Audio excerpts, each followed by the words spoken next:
खबर गुजरात के वडाली से है, जहाँ 1 इंच बारिश के बाद वडाली का प्रगति नगर पूरी तरह जलमग्न हो गया।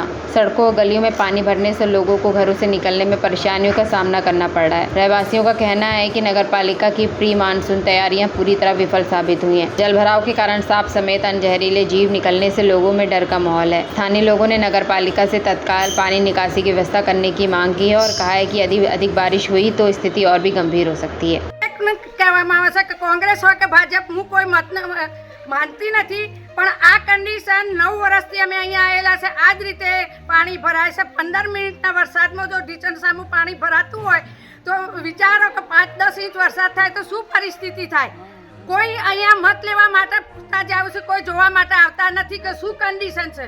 હવે અમે સિનિયર સિટીઝન છે, અમને 66 વર્ષ થયા છે, અહીંયા જવું હોય તો બહાર કેવી રીતના નીકળવું।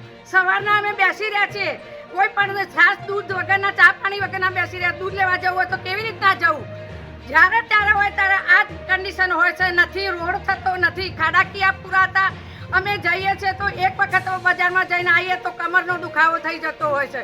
આવી રીતના કોઈ પણ વસ્તીને જ્યારે મત લેવા હોય ત્યારે તો દોડી દોડીને બંને પક્ષવાળા દરેક આવી જતા હોય, પણ અત્યારે કોઈ આવતું નથી, કોઈ જોવા નથી આવતું કે આ પરિસ્થિતિ કેવી છે અને કેવી રીતના માણસો રહેતા હશે। અહીંયા કોઈ પણ જીવ જનાવર હોય અને ઢીચણસામાં પાણીમાં અમે જઈએ તો એ જવાબદારી કોણ લેશે।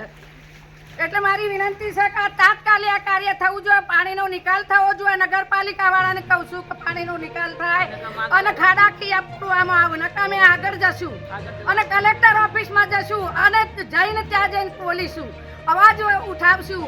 કારણ કે અમારી આ પરિસ્થિતિ આજે 9 વર્ષથી છે, 1-2 વર્ષથી નથી।